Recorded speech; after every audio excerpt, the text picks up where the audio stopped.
did other jobs. Finally, he tried to find his family. They were in Costopole. He went out there. As it happened, Oma Gerbholz was there on a meeting of some church youth group. Opa's sister was instrumental in bringing Opa together with Oma. At first, they didn't even look at each other. The second time they looked, and it was explosion. And within a short time, they were married. They had 4 children: Terza, Hugo, Sylvia, and Agnes in Costopole. Then it became extremely complicated. This was 1938, 1939. World War II was about to explode. And what did they do? Opa said, he was in the Polish army. He says, this doesn't look good. He took his family, put them on a wagon, middle of the night, went to the Polish border. They said, you can't go. On both sides were military guards. No man's land for 3/4 of a mile. At night, he unloaded his kids, each with a suitcase and a friend, and they started walking, crawling. Somebody had told them there was a light a mile away. Go to that light. 2 lights. 2 lights. Yes. Well, the detail, I haven't got time. You know, there's so much confusion that I'm sorry. Just listen to the general story. A light or 2 or 10, doesn't matter. There was one light what we're supposed to go keep our eyes on. And they were crawling along. Agnes, 1.5 years, heard a shot or something and she screamed. Almost said, still! Agnes just froze. She remembers. Anyhow, they went across creeks and water and plowed fields, dragging the kids. The friend left, took the suitcase, stole it, and took Terza with him. Something would happen. They got together. Oma kept the light. Finally, they got across. That light was an elderly German couple said, you're in Germany, you're free. To make the long story short, from there, they went to Berlin. In Berlin, they found a cottage which was outside of town, which nobody was given. They built a garden, and it was at that time World War II exploded. On September 2nd, 1939, they had just made it across, and now the shooting started. Major disaster. The war brought bombs over Berlin. Berlin was flat. And the U.S. was already involved in the war. Now the bombing raids happened regularly. Opa was now in the German army. He had built a bunker in the garden. The deep hole, covered it up, and the door you lifted up.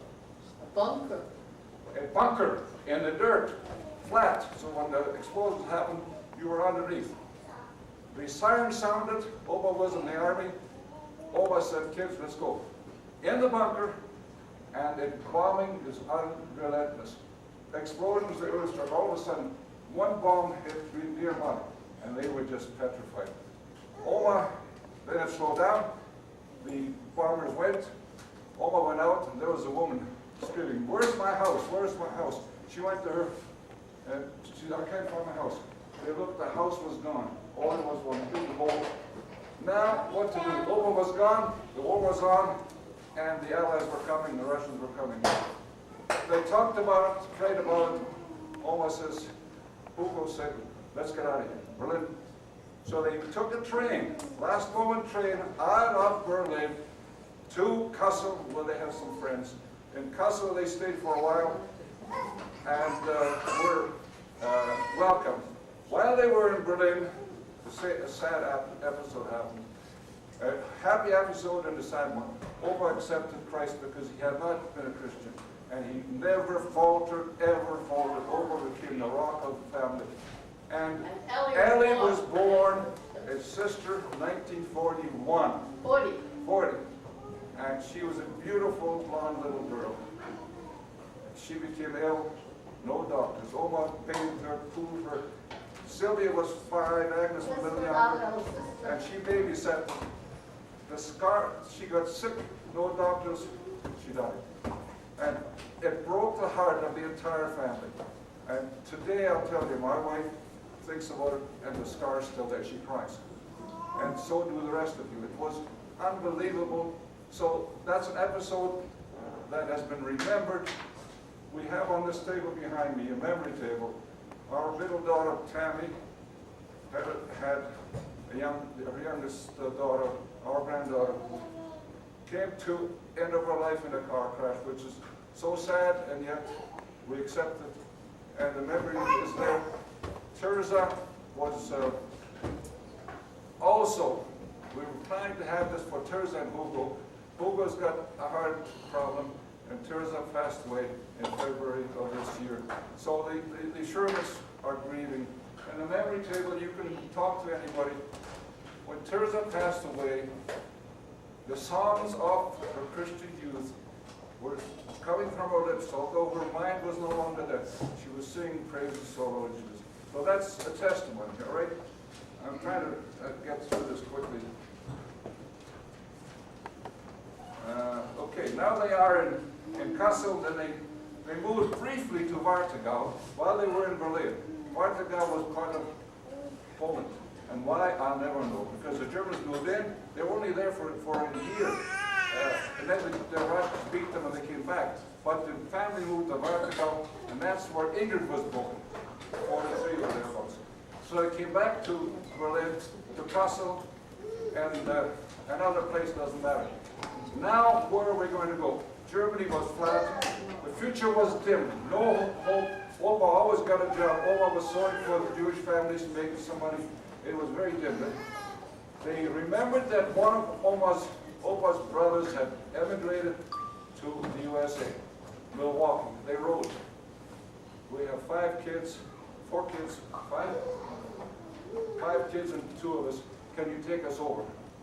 They were responsible, fully vouching to. He said, well, his wife said no, so it didn't happen. It's something that happened. Then they met a guy called Ewald Barleben. He was sort of a macher, that means a shaker and mover. He said, I'm going to Canada. Opa, listen, Canada? Okay. How can we go to Canada? He says, you go to this church group and find out. You can go to Canada and commit yourself to work on the beet farm. On the beet farm, you are going to get way paid, and you can then pay it off later on. They applied, they were accepted, and they moved to Canada, 1951, to Raymond Dutt's farm here, where the family was spent. If you know anything about beet farming at the time, sugar beets was a source of sugar, and then cane came in. They seed the beets, and then you have to go down and thin it out. One little plant every 6 or 8 inches. If you get a double, you've got a bit more plant. This is what they did. Acres and acres bent over, working as any man can, woman can work. Then they had to, then later on, they had to make the weeds, remove the weeds, and then as they got bigger, they began to pull them, top them, and load them, all bent over. Opa had bought a car. Sylvia tried to drive it. She knew nothing about it. Put in low gear and didn't know the brake from touch from a home and all, but she stole it when Opa wasn't around. Anyhow, that's the At least I drove it. yeah, she's like, Opa, let's do it and forget about how. Anyhow, they took that car, phoned Barleben, who was now in Calgary, who also knew the Shermans. Ewald Barleben knew Harry's dad. It's a small world. They came to Calgary, said we're staying. Harry and Harry's dad got a place for them in the Costello block, of all places. So they didn't know this was a red light district in Calgary. So they stayed there for a short while. They bought a lot and started digging. Opa got a job with the Department of Highways in Calgary, and he became the top black there. I'm jumping through things, so let me just make sure I get. Oh, we went to the farm. Don't forget that. You visited the farm on the first trip, and there was Mr. and Mrs. Sherman, and there was this young, handsome guy, and Teresa. Harry and Teresa looked at each other. No love. And the spark flew, and Harry and Teresa fell in love, and it didn't take long, they were married. And there's the result of that union. There's the result, and the sad is that Teresa's not here. We're going to have this for her, and and it didn't work out that way, God knows. But it's a reminder, people, friends and loved ones, it's a reminder. Their faith was, let me just read, I wrote this down, it's better than I can talk. Last page here. Both Oma and Oba had strong faith in the Lord, and both spent their lives serving Him, singing and being particularly sure of helping neighbors compassionately.